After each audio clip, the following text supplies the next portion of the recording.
Okay, so, this Hangout on Air is live. Hello, everyone. This is a live Google Hangout on Air. It's also being recorded, so you may be watching it later. And my name is Brooke Lester, and I teach Hebrew Bible, Old Testament at Garrett Evangelical Theological Seminary in Evanston, Illinois. And this Hangout is in service to OOTLE16, the Open Old Testament Learning Event 2016, which can be seen at OOTLE16.net, OOTLE16.net. And with me today is Bryan Bibb. Bryan is, what's your title? Bryan, I meant to have your title and information on an index card in front of me. Why don't you go ahead and introduce yourself? I'm Associate Professor of Religion at Furman University in South Carolina, Greenville, South Carolina. All right, and I meant to do this right before we got started. Let's let Twitter know. OOTLE, hashtag, sorry for the sloppy beginning, OOTLE16, Hangout is live. Good. So yeah, so what should be happening here is that Bryan and I are talking, and we're going to talk about Hebrew Bible, Old Testament, its reading and its study, its academic study, and probably with special attention on the prophets for two reasons. One is that the course that I'm currently teaching, OOTLE16, my students are on the prophets. They did the 8th century prophets and about prophecy generally last week, and this week are getting into Jeremiah, the 7th century prophets, and sort of the, everything that leads up to the fall of Jerusalem to the Babylonians in 586 or so.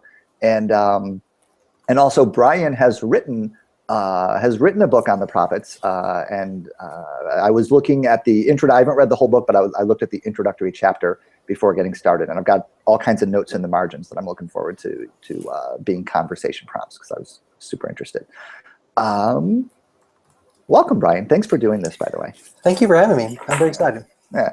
Full disclaimer, Bryan and I are going to share a lot of presuppositions. We got our education more or less at the same time at Princeton Theological Seminary, and learning Hebrew Bible there. And that came up in our pregame conversation, as I said, wow, Bryan, I really like your chapter. And Bryan's response was, well, that's no surprise. We learn prophecy from the same people. And yeah, that's definitely the case.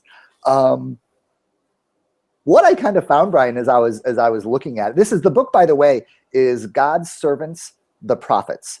And it's published in 2014 by Smith and Hellis. So again, that's God's Servants, the Prophets by Bryan D. Bibb. And I was laughing a little bit before we got started because I was saying that my comfort zone really is to write 40 or 50 pages on a single line, right? That kind of deep down nitty gritty, getting into into the thick of things. In the weeds kind of view. It feels safer to me, I guess, because if you write 40 to 50 pages on a single line of verse, then you really can convince yourself that you've covered all your bases, that there's not going to be someone sneaking up behind you to say boo, and point out all the perspectives that you haven't looked at, and the scholarship you haven't taken into account, and all this kind of stuff. So the notion of writing something at that 40,000 foot level, writing a book on the prophets, is hard for me to imagine me doing. I'd love to, maybe I'll give it a try, but that's where I'm outside of my comfort zone. And you had a little bit to say about that. What were you saying about that before we started? Well, I think different people have different natural inclinations, natural gifts maybe, and it also connects to the modes that they find themselves in normally. I teach at an undergraduate liberal arts college, and so I spend a lot of my time teaching introductory courses. And so I'll have, in that intro class, it's a survey of the whole Bible, I'll have 1 week on the prophets. Or if it's a survey of the Hebrew Bible, maybe I'll have 2 weeks. And then I do teach a prophets course, but that's marginally better. And so I find myself in that headspace a lot of times of saying, well, what is really the most important thing that people need to know to start reading the prophets? And so when I was getting ready to write the book, it's only the pre-exilic prophets, so that helps, right? So although I did have to do all of Isaiah, and I explained to the editor, I said, well, this is nonsensical, but Yeah. that was the task I was given. And the idea was, look, I can't explain every passage in the prophets, and I can't really even do much to explain key passages in any depth in a book this size. And so what I have to do is ask myself, what do people need to know minimally when they open the prophets and encounter a passage? And also, what kinds of questions should they be asking themselves when they read it? And what are the things that the prophets present as difficulties or as resources for addressing those questions? And so I talk about sort of the classic tripartite division of historical issues, literary issues, and theological issues, with a focus on how do we interpret this literature in its historical context and in its literary context for questions of significance, truth claims, rhetorical positions taken by the prophets in their context. And so here's the idea, that if you have that information, you can pick up any prophetic passage and have some little bit of ground, some little foothold to help you along the way. And so the idea is that you wouldn't just be completely lost of like where to start if it's a strange prophetic oracle and there's a weird image here and there's a name of some dude you don't recognize or maybe you can't pronounce.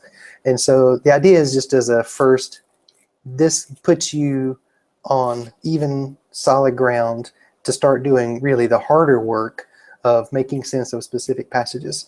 And I'm also trying to counter misconceptions along the way about how the prophets work, what's the relationship between the Old Testament and the New Testament, you know, how should we think about temporal horizons in prophetic passages, things like that.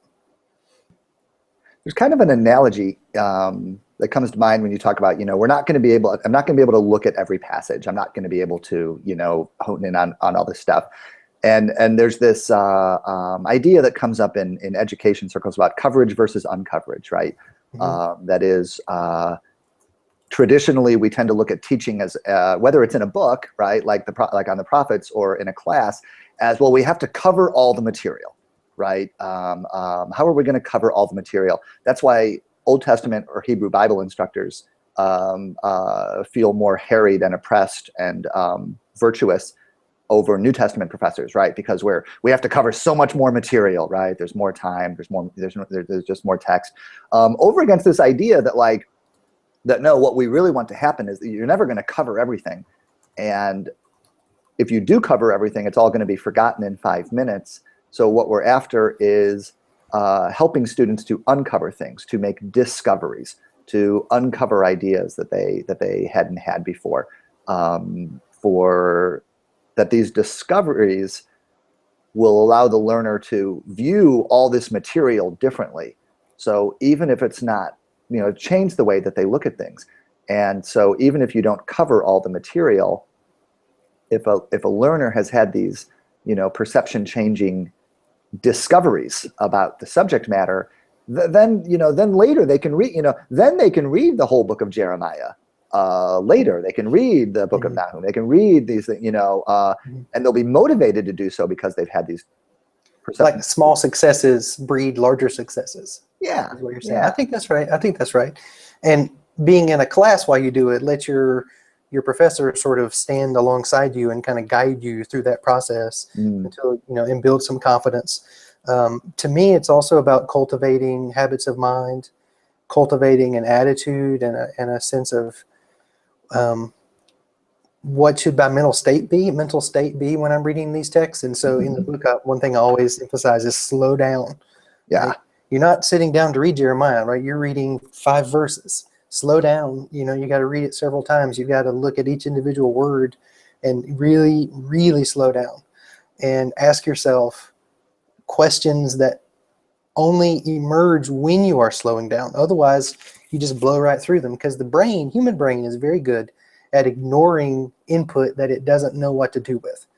And so the prophets will use some metaphor that doesn't make any sense, and maybe the very next line makes a little more sense, and so you just go kind of keep going, and your brain's like, don't worry, that's just noise in the background, keep going. So you can't be patient. I mean, you can't be satisfied with that. You got to slow down and try to figure out what each of these words and phrases is doing as a part of that whole passage. And to me, that's a sort of mental or emotional, even a spiritual state when we're reading, to just slow down and pay very close attention.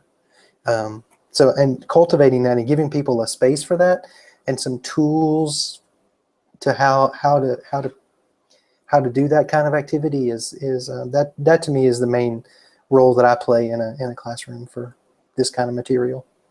Yeah, you talk about in your introduction to God's servants, the prophets. This is one of the things I circled. You say there's no one right way to interpret these metaphorical and rhetorical elements, and those are some of the things you were just talking about. That if a reader hasn't been trained or educated into having some idea what to do with this stuff, right? Like as you say,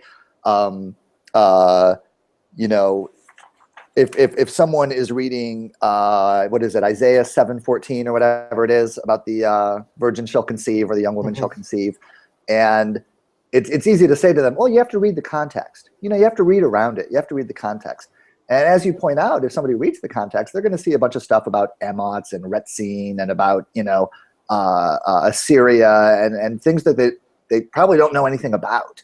And I like the way you talk about that just now, that you can tell someone to pay attention to that stuff, but the brain really resists it because it just feels like a lot of background static, like the signal to noise ratio, for that person. The signal is the familiar thing that gets quoted in the New Testament about a virgin or a young woman shall conceive.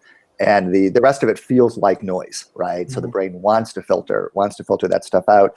And you talk about, I just like this phrase, when approached with curiosity and openness, there are many exciting ideas and insights waiting to be uncovered by the reader. And I think, tell me what you think. I think it's something we take for granted when we teach historical criticism. And your chapter is really very, I'm going to say something about this too later, is very kind of, to me, refreshingly advocating for learning history, for learning these literary forms. And I remember a student, the worst thing a student ever said to me is it was a former student. They came up to me just like 4 or 5 years after they graduated, and they said, they did the thing, I really remember your class and how much I enjoyed it, yada yada yada. Only, oh no, here it comes. Only, I wish it hadn't been all dates and places, Oh no, the horrible thing that every history teacher, everywhere has been told sooner or later. And at the time I said something like, no, it's not dates and places. See, to me, it's time and space, right? Time and space.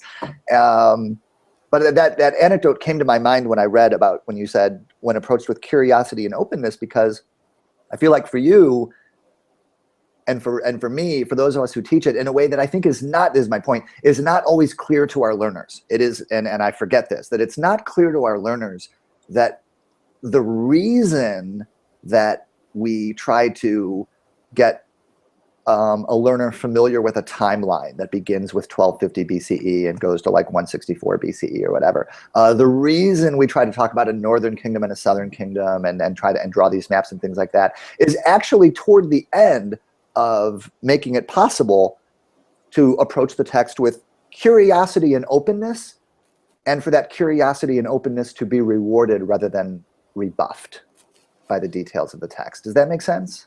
Yeah, I think so. I mean, I think we have to start from what the goal is, right? So the goal for the student in a class that's a biblical interpretation class is to understand the text, right? And now I love the history and you love the history, and for a lot of times I find myself the goal is learn as much as I can about this really cool period of history, right? And I have to sort of discipline myself to say, okay, no, let me approach it from the other side.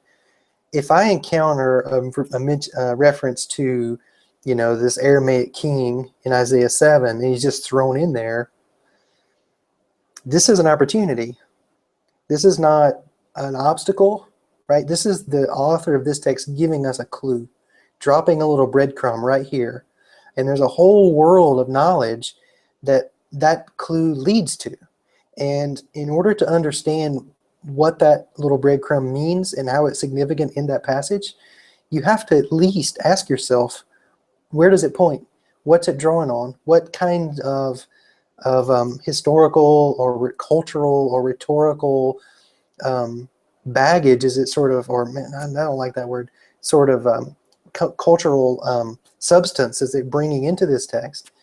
And the point is, if you don't know who Racine is, then you haven't understood that passage, because he's in there, right? I'm not, you know, we've seen certain kinds of studies of the Psalms maybe where there's all these very speculative connections to historical precursors and all this kind of stuff. This is not that. He's in that text. And if you don't know who he is, you do not understand that text. And so at the very least, you got to be able to say, whoa, hold on, I don't know who that is. What's up? And then that's the moment of curiosity that leads you to at least figure out, you don't have to know everything about, you know, 8th century Aramea or Aram, but you have to know what was the author of this text alluding to in that context to help me understand this passage. And maybe you'll get excited and you'll go off and do something else with the history, but that's not the goal and that's not required.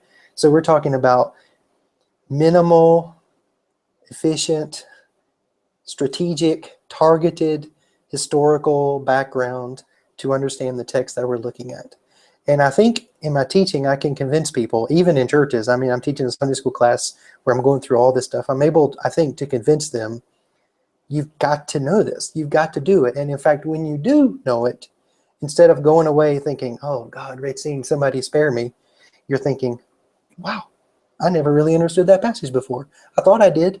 And maybe it's not very different than what I thought, but there's this one extra layer. There's this little bit that I didn't have before, and now I got it. And that to me is very exciting. And I think the students who have the openness and the curiosity and the diligence that they need to, and the tools around them can get very excited about, and I think have a good experience. In the churches, the response is always, and I'm sure you hear this, why did nobody tell me this before? Okay, Right. I know that Shar Haig is listening to us right now because she's on Twitter, and she just, I think, probably leaped out of her chair when you said that. Because I know that's Shar was a TA for this class once. She did her master's here at Garrett, and her whole master's thesis was on the question that you just asked. Right? Cool. That is what happens in the cycle of men and women going to seminary, learning certain things ostensibly, and probably usually actually learning them. And then going and leading churches and doing that in such a way that the people in their care do not learn the things that that leader learned in seminary, right? So that when they have an adult ed speaker or someone like you or me comes in and does adult ed, and you hear, why did nobody ever tell us that before? How is it possible that I go to church for 20 years and no one ever says these things to me and I don't know about these things? Yeah. Right. And there's several layers of failure there. One is, what did they learn? Mm-hmm. And, you know, did they learn a bunch of stuff they didn't really need to learn? Yeah. Right. And, you know, and then there is the piece of, well, there are things that I did learn that are important that for some reason I don't feel free to share, or I underestimate my people's ability to understand.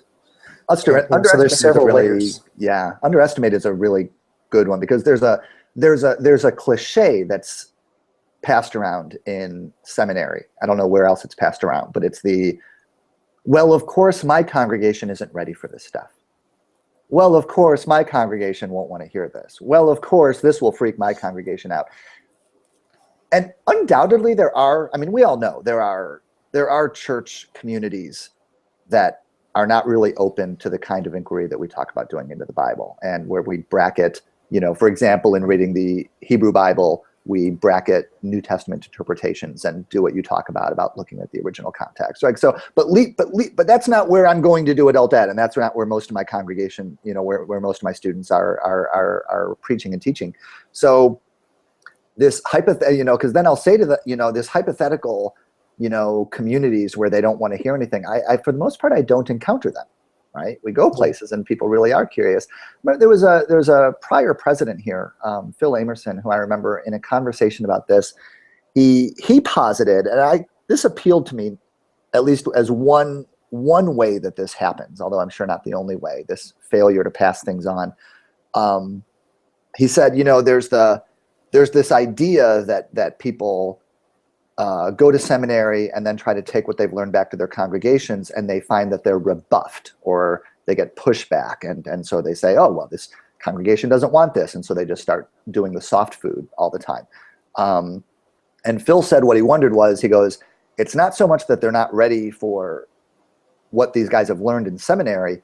It's just that these folks in seminary haven't learned to talk about it yet, right? That is, if you take Intro to OT and then you go and you try to preach on it or teach on it in a way that kind of sounds like you're just reproducing your midterm exam, you're probably going to get some pushback, right? Yeah. I think there's a lot to that, and it leaves me very much looking at and talking about with others the question of what does it mean to prepare learners for that, what is really a translation task, or what is really a teaching task, or is really learning it, and integrating that into everything else they know about ethically and productively and fruitfully being leaders and being with the people. You know what I mean?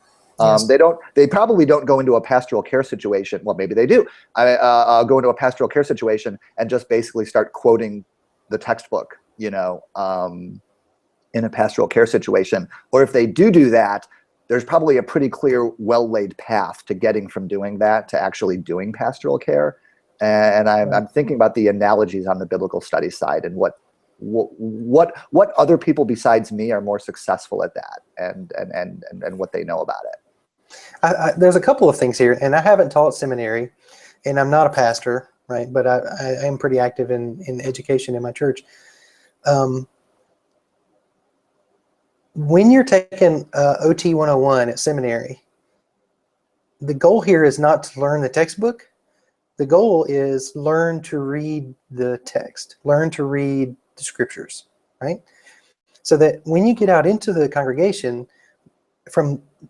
as regards the biblical part of a more comprehensive view of ministry, what you're doing is reading the scriptures with people, right? And so it's not, let me teach you my textbook. It's let us read the scriptures together. Let us encounter this word together, which means that you have to ask yourself, what are the different places and times within the life of a church that kind of work takes place? And different occasions call for different approaches. So I deal with this stuff very differently if I'm in the pulpit than if I'm teaching a Sunday morning Bible study than if I'm teaching a Wednesday night special interest group. I myself deal with things differently because I recognize that reading the scriptures with those people in that particular setting is different in those different contexts. And so I wouldn't want to say, if you're not talking about, the Syro-Ephraimite coalition in your sermons, then you're really leading your people astray. That is not what I'm saying. But I think that within a holistic ministry, there's a place for preaching the gospel and a place for bringing your people along with a deeper understanding of the scriptures that they're encountering preached in other contexts. And it takes a while. Maybe you start with a few people and you sort of work to build a culture of engagement, and the key here is trust. So by the time I had been teaching the same Sunday school class for 9 years, I could say pretty much whatever I wanted to say and they were fine with it. I might get a raised eyebrow or two, but they trusted me, and so this is a more holistic, comprehensive problem than just, well, we need to be sure we're teaching what we learned in school. I think you have to approach it in a little more holistic sort of way. Yeah, and I like what you say about building trust, because really that is what it's all about, right? And that's a thing that just takes a ton of time. The problems that I've had have been as a guest speaker, where I misread or misunderstood the nature of the context I was walking into. Mm-hmm. I had one experience in Princeton where I did a Bible study for a friend where I assumed that we were on one page and we were on a different page. And that happened to me down here in Greenville, where I spoke at a Methodist church, and I'm like, UMC, I'll be fine. And I wasn't fine. And it was just a matter of not knowing, and not being careful enough how I dealt with it and where I started and how I framed it. And if I could go back and do it again, I would do it differently. And so that wasn't their fault, right? That was my fault and the fault of the people who prepared me for that visit. It wasn't their fault. And so you just have to, I think, be very sensitive to who the people are that you're working with. And that's the same, of course, in the classroom. Do you find, you mentioned, right, I mean, I teach in a seminary context, and you teach in an undergraduate context. And there's a thing that happens around here, especially as the seminaries get smaller and the mainline churches, this is a United Methodist outfit, sort of decline in membership. And a question that we're asking is, I mean, we find that we have more and more, either we find that we have more and more students who are not coming out of a mainline church, denominational background, looking at ordination, or we're thinking about, do we want more, students who are seeking an MDiv or other master's degrees just for other reasons? And a thing that gets sounded from time to time is the concern, well, if we have more, fewer and fewer students who are formed deeply in a church tradition and a Bible reading tradition, if we have more and more of these students who haven't read the whole Bible and don't know the Bible, what do we do? And I've joked before that, my answer is good. That is that I'm far more interested in whether a learner has a background at some time in their life of reading and of learning history and most importantly of enjoying that and being intrigued by that, right? That is, if a student has had a really, really, really good experience with a Fitzgerald and Hemingway class or a Chaucer class or a Shakespeare class or a Homer class, and if they've had a really good history teacher somewhere along the line, someone who sort of makes them alert to history and excited in ways that go beyond just like memorizing dates and places, that I feel like I can teach them the Bible. It's a Bible class, right? If I'm a Shakespeare teacher, and it's very normal for students to come to me and say, I'm really worried about taking this class because I haven't really read the Bible before. I'm not from a Bible reading tradition. If I was a Shakespeare teacher and someone came into like Introduction to Shakespeare and said, I'm really worried about taking this class. I haven't read the whole works of Shakespeare. I wasn't really raised reading Shakespeare all the time, As a teacher, I'd be like, well, that's good. You're in. This means you're in the right place, right? This is an introduction. I remember there was a tweet that I saved and that I've come back to time and again. It was by that Carly girl, who's hugely funny and but who I guess must teach literature or something like it at an undergraduate level, because she wrote a tweet one time that said, if all you've ever read is the Bible, you're not prepared for English literature, to do what we do in English literature.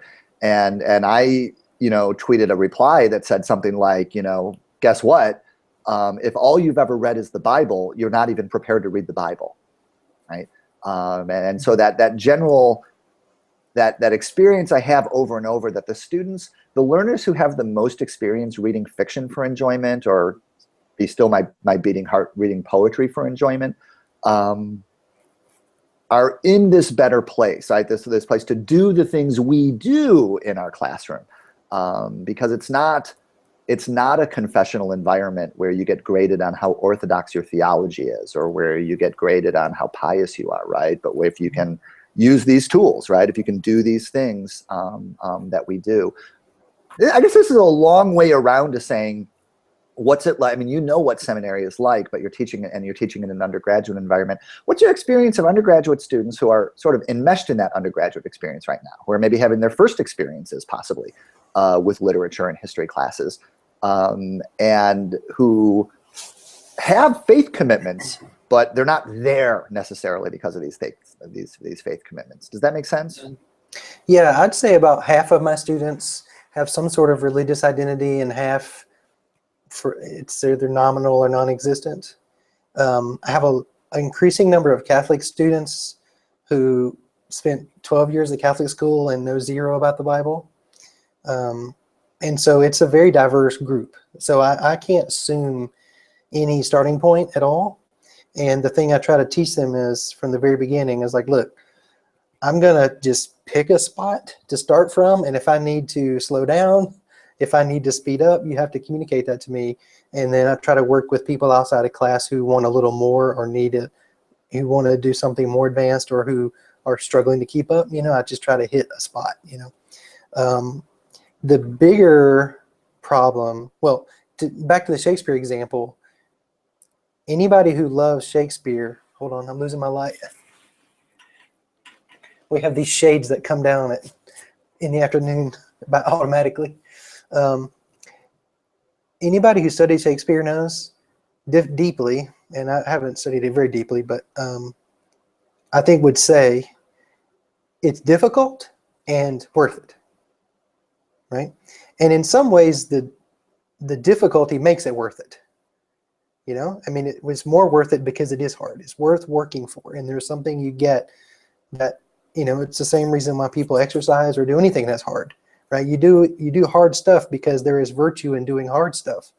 And sometimes the thing you get out of something hard is a reward that you couldn't get by not doing the hard thing. So, that's, in my mind, undergraduates aren't always fully aware of that. They have spent so many years in the school system jumping through hoops and checking off boxes and filling out rubrics that for them education is checking all the steps off. And there's really nothing kind of deeply hard about it other than maybe the amount of work that they have to do. And so they're expecting my class to be the same, which is I'm going to have a big long checklist of stuff to do. And when I do that stuff, then at the end, I'll get an A. And I'm saying, actually, we don't do a lot of stuff in here, right? I've got 2 papers, a midterm and a final, and we might have, maybe a daily or weekly writing little thing ungraded. We don't do a lot of stuff, but it's hard. And getting past that kind of view of learning as I'm following the steps, I'm following the rubric, I'm checking off the things, and I'm getting success, getting from that model to no, I'm deeply engaging this topic. I'm trying to push past my own intellectual boundaries and limitations. I'm trying to learn something that I didn't know before. I'm trying to become somebody that I haven't been before. That kind of hard work does not come easy to them, I think, because there's very little in their their K through 12 educational experience that prepares them for that. And so we spend a lot of time talking about, as a liberal arts college, how do we get students up to speed? How do we communicate to them what we want, right? And I think, that's probably the case at every level. Seminary professors have the same discussion of, well, these people are coming in from all over the place, but they don't know what it is that we want them to do yet. How do we get them to do the thing we want them to do? So that's probably similar, but the undergraduates are, I love teaching the first term freshmen because they're so sweet and naive. And I love teaching the last term seniors because they're just like veterans, battle scarred. Those are my 2 favorite semesters to encounter. I like, but all the hard work in between is that's where most of that's the trenches. That's really interesting. I like, it is true that when we get more, although the age of our student body is plummeting pretty quickly around here. It used to be way up in the 30s, and the median age is now, I think, mid-20s, not long out of undergraduate. But it's still the case that we have a huge amount of second career students, or third or fourth career students. And one of my favorite conversations to have, and it happens a lot, is a second or third career student, confides in me during office hours or a phone call or whatever. Oh, well, it's been a really long time since I was in school, and that makes me really nervous. I'm not like these kids running around here who just got out of undergraduate and they're so used to doing school and they've got all this energy, and I'm like, take a closer look, if you have a moment, because these young folks, on the one hand, they've got all this energy, but that means that they can still convince themselves that they can totally do all their homework between 11:30 at night and 1 in the morning. You know, and so it's okay to like, you know, binge watch House of Cards, you know, until then. And the students that are Because young, you and I would never do that, right? We would I know. never do that. Well, no, we're virtuous professors, and so we're above such Absolutely. temptations of the flesh.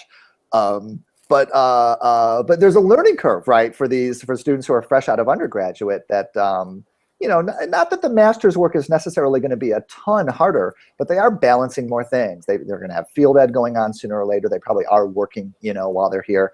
And the older folks, once they realize that they've got all this experience of a lifetime with budgeting their time, with having 5 things that need to be done and knowing you can only do 3 of them, and sort of acting, you know, out of that, and all the, you know, knowing what one's limits are, just a professionalism, you know.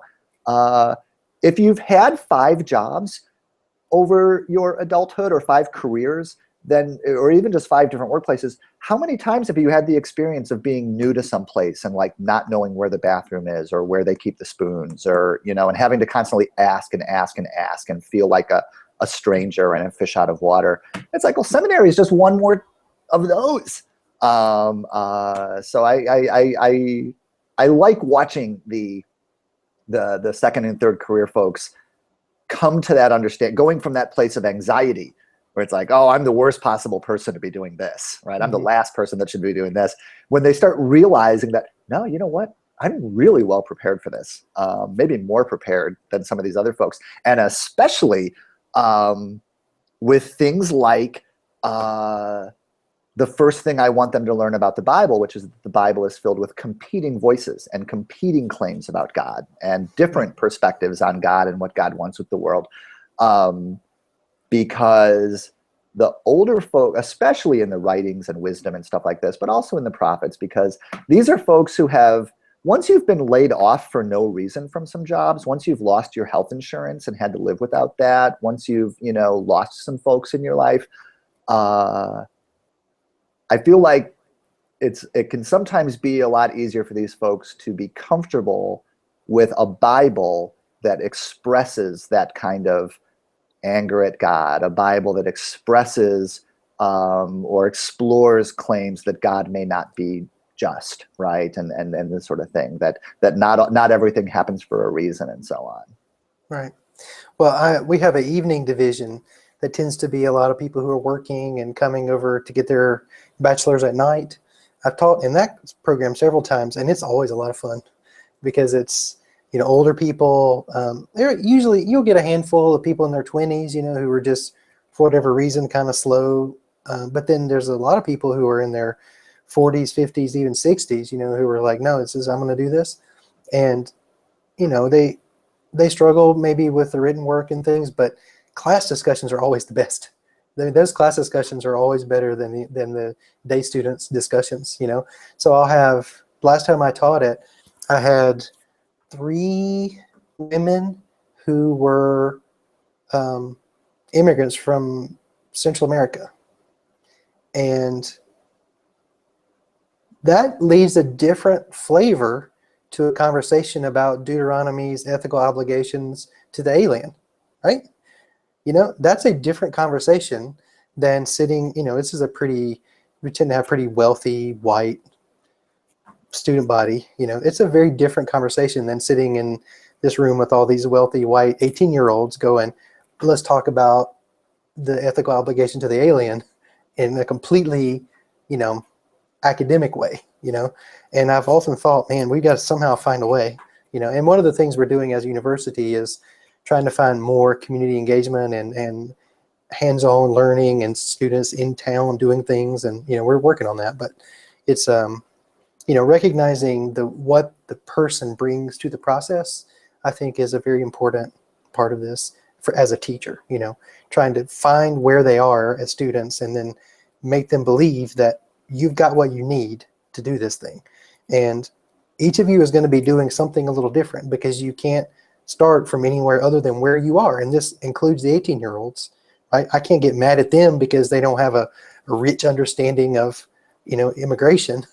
So, you know, whoever you are and wherever you are, you've got what you need to take that next step. All right, so I want to make sure that we look at, and this goes from that anyway, is there's some things you do in your introduction, right? In your introduction to the book on the prophets, that caught my attention. And one was when you say that no single, actually it wasn't even, you talked about the importance of the exile, but even before that you say each of the prophetic texts, you talk about 3 moments in time. Remember this?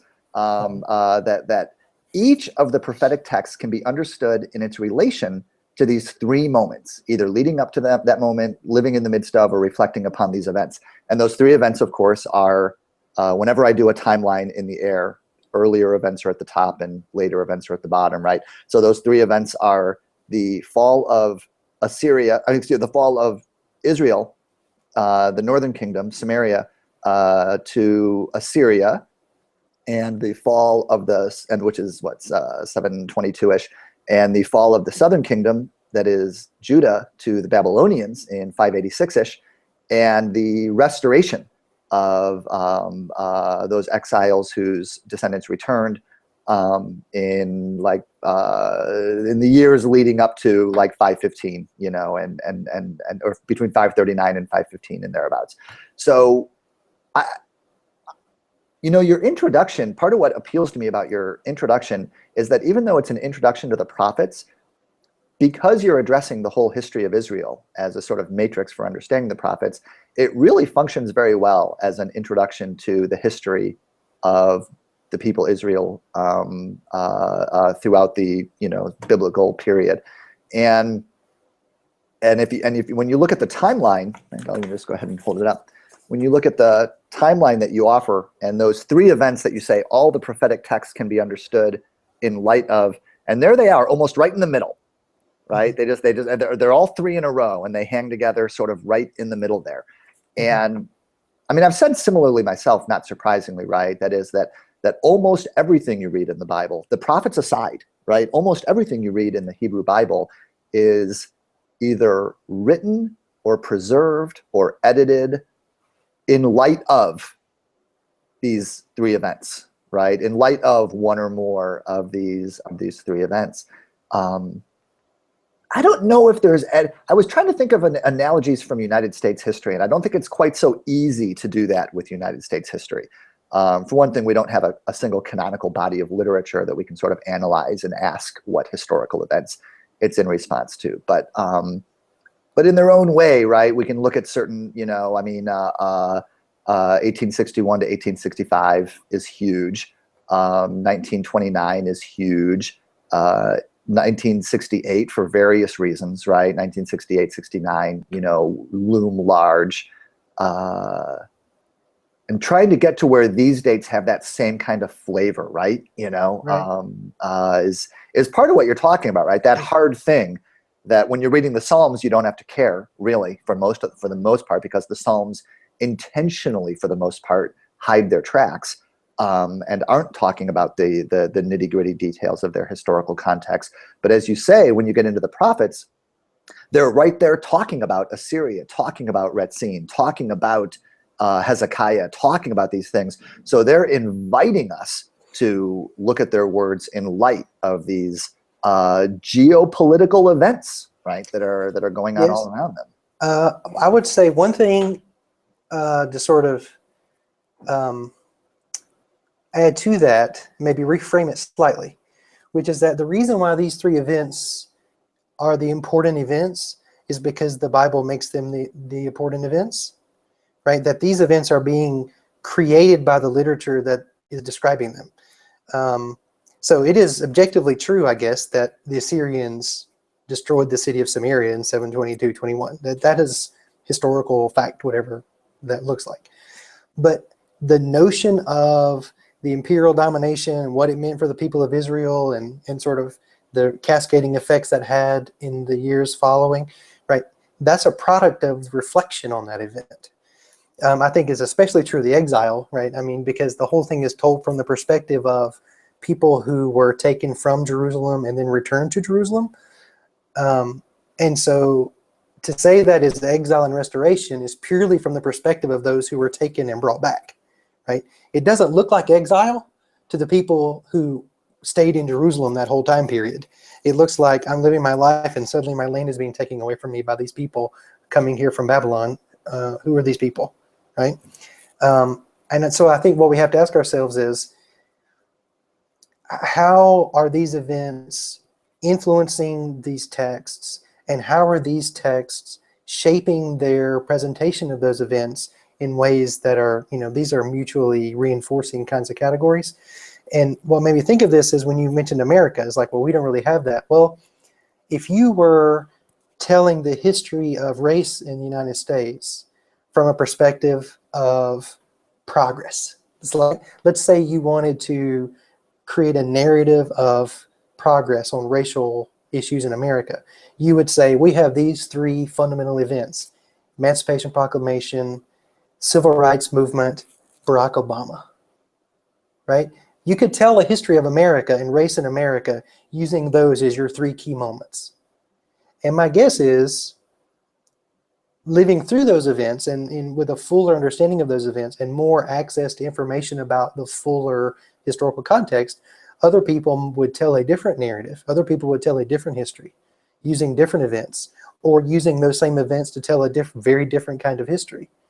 And so when we encounter the Bible and it's doing fall of Israel, fall of Judah, exile, restoration, that is broadly parallel to a historian in current day America saying the history of race in America is slavery, Emancipation Proclamation, Civil Rights Movement, Barack Obama, which we know is a one particular way of looking at that. It's very complex. It's a choice. Yeah. Undertaken for rhetorical purposes. Yeah, right. Because someone could alternatively choose to represent the history of race and racism in America by talking about slavery, and then the Jim Crow period, and then perhaps the responses to Barack Obama. Or the Black Lives Matter movement that is attending specifically to police, the attention to and realization of systemic police violence, right, against Black bodies in our time. That would be three different choices to tell the story of race and racism in a much less optimistic vein. That would be another set of rhetorical choices to tell a same or similar story. Right, and that doesn't mean that the Emancipation Proclamation, Civil Rights, Barack Obama story is a false story, right? It's just that we recognize that is telling the story in a particular way, and that's okay. That's what we do. Yeah, right? It's all narrative making. It's all narrative making, whether it's just straight up mythical fiction to history writing. It's all narrative making, and it is. I mean, that's what's so. To me anyway, and to someone who takes the time to become familiar with the things that you talk about in your introduction, right? That so, for example, that the prophets that are responding to the fall of Israel, to the Assyrians, and to the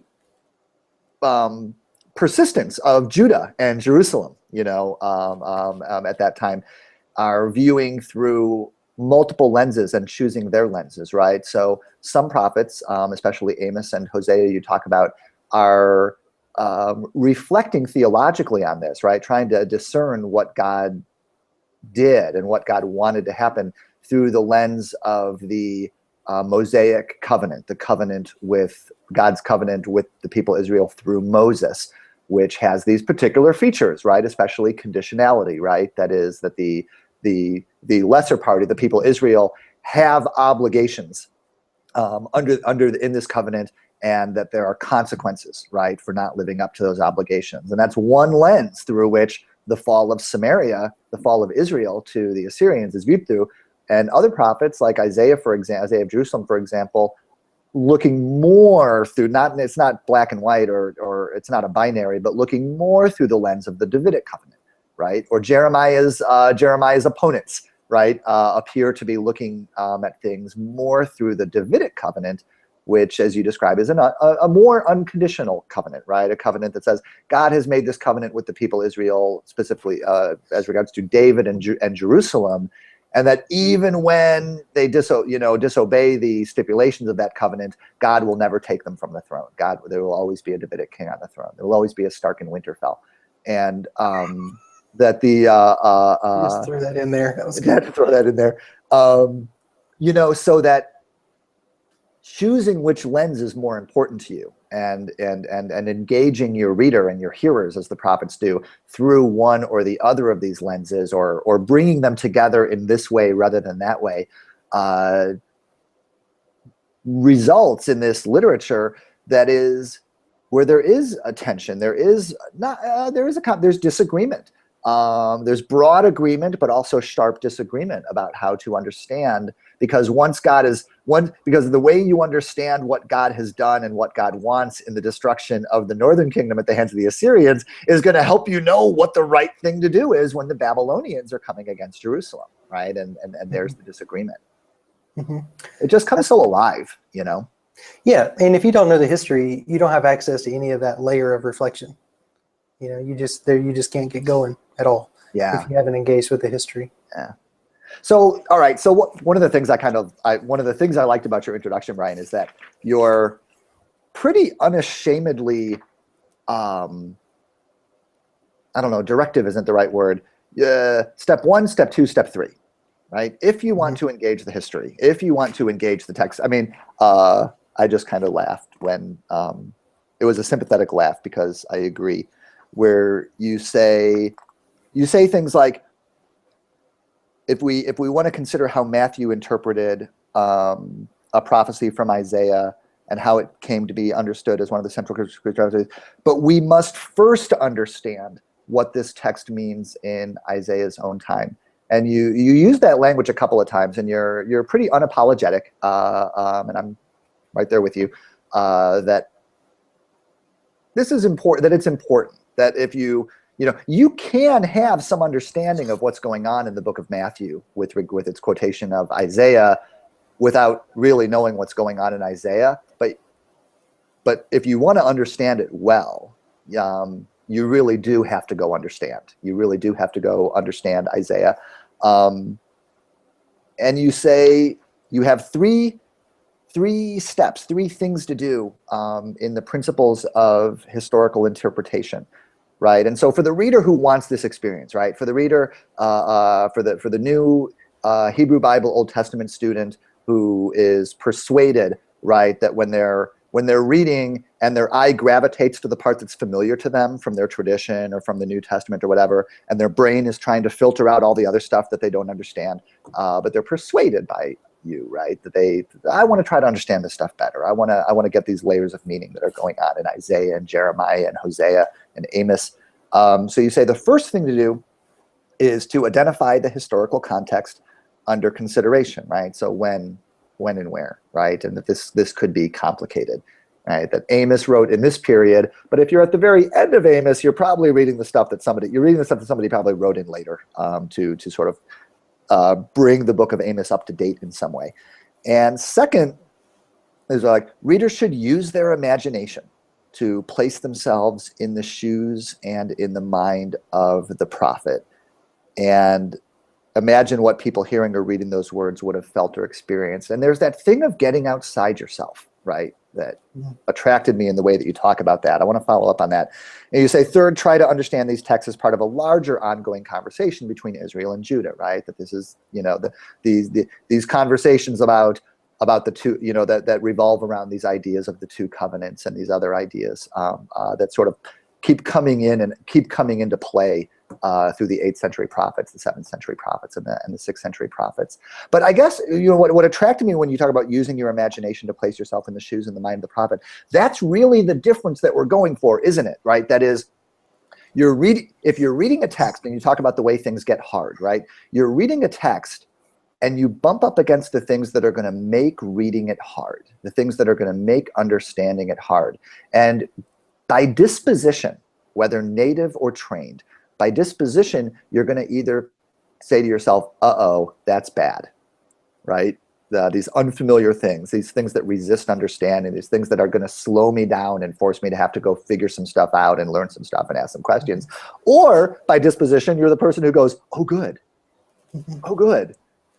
Something to figure out, something I don't know about, something that's going to help me better understand what's going on here. This is the finger pointing me the way, right? That when the text talks about Retzine or, you know, or someone that I haven't heard of, that's good news because that's the finger pointing me the way to go, right? Go find out who Retzine is, and understanding is going to expand. I'm going to be able to hear better.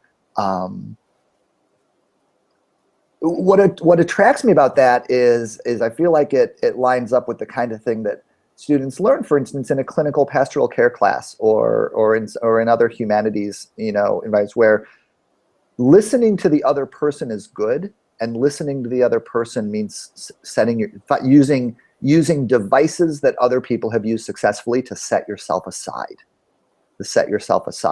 Like, I mean, ultimately, you're reading this because you want something good to happen for you. Right? Just like ultimately, if you go and try to do a climbing wall for the first time, ultimately you're doing it for yourself, you know, for these, you know, for there's something you want out of it. But the fact that it's hard is good, right? As you say with exercise, the fact that it's hard is not bad news. Oh, I didn't know this was going to be hard. Of course, I knew it was going to be hard, right? And in this case, the text itself is pointing you the way.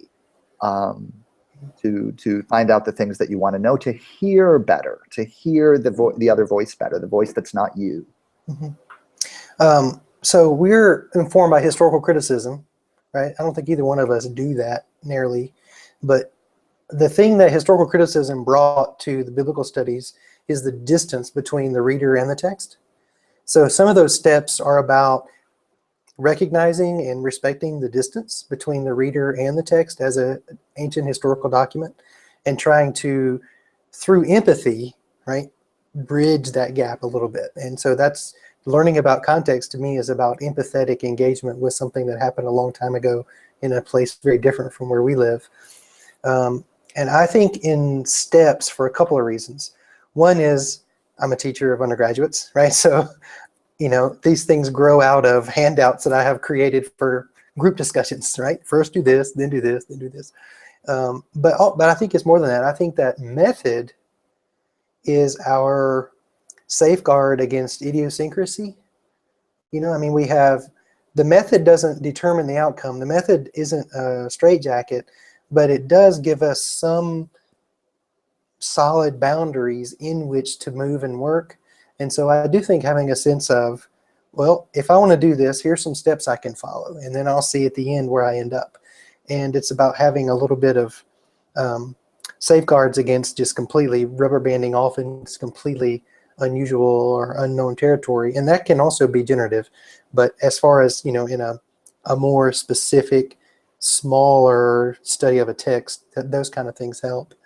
One of the things I do in class, and you probably do this also, is I have students read the prophetic passages out loud. So I'll call on a volunteer, and what they have to do is act it out. They've got to be the prophet, because tone and subtext through oral delivery is a huge part of interpretation.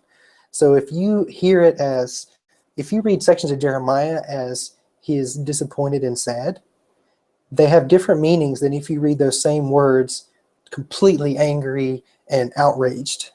And a lot of times the same words could be either one, truly. And so putting yourself in the mind of the speaker, you know, we're calling him Jeremiah, as a kind of world-weary, sad, forlorn type, and then backing it up and saying, well, let's try it again as somebody who just has had everything he could take, and he's just furious. And you see that there's different things that are happening here. And so I think even empathy is not one thing. There's not one right answer to this, but it's a process. It's a method of exploring, you know, different little avenues and angles, and finding the little sharp edges and the little unexpected places that can lead to more conversation. I really like that exercise. I'm going to need to try that. I mean, you one of your big research interests these days is translation, right? You're writing on translation. You're doing workshops. You're traveling. You're doing presentations, and I love that you do that, and I always learn from it. It's not a pushback against it, but it wakes up that deep, ornery, unproductive place in my soul that just sort of wants to like squint and shrug and say, learning Hebrew and Greek's not any harder than learning French or Spanish. And people do that every day. And why do we act like it's so hard for people to learn Hebrew and Greek? Why have we mystified that so much? And I think there are reasons why the churches particularly have. And if we really cared what the Bible said, we would all go learn our biblical languages, and be done with it. Well, that's that unproductive, ornery place. But you talk about reading different translations, and I know we're at time, so maybe we can end with this. But I know I like the things that you talk about working with different translations. And what I like what you just said about trying different voices is there's a nice active level to that. That when we say, well, read in different translations and see how they sound different to you and how they raise questions for you, that they seem to be saying different things or whatever happens there. But that's kind of like, the feeling is like the translation is doing the work there, right? And then we're just sort of following along with it. But when you talk about these different, it's not at all, right? If you're engaging these different translations and asking questions, and then with that added layer of saying, how do these different translations sort of prompt ideas for me of trying the sad voice, trying the angry voice, trying the humor voice, is there a joke here, right? Is it very active? And I like that a lot, that level of activity. Different translations will have different potentialities for that. Right. I mean, some translations are really smoothing over certain kinds of things, and they get pushed down, so they're hard to recover in a particular translation. So that's why it's good to use several and understand how they're different and why they're different. But in general, that's exactly right. I mean, so we use the NRSV, which is pretty literalistic, and so it's terrible literature, but it has, it's okay. People ask me, what's the best translation? I'm like, well, there is none. I mean, it's just. It's like asking what's the best tool in the toolbox. Yeah, I don't really like any of them, to be honest. Yeah, so. I know. All right, to be continued. So, Bryan, thank you so much for taking time out of your day to do this. Again, this was Bryan Bibb, and Bryan is the author of God's Servants, the Prophets. Published in 2014 with Smith and Helwes. I'll put a link in the eventual YouTube version of this. I'll put a link in the discussion area. And this conversation has been an interview in the service of OOTLE16, the Open Old Testament Learning Event 2016, which can be seen at OOTLE16.net. And thanks to everyone who chooses to watch this. Hope you get something out of it. And Bryan, thanks again very much for taking the time. Thank you for having me. All right, stand for a second. I'll say goodbye to you after I hang up. After I stop the broadcast.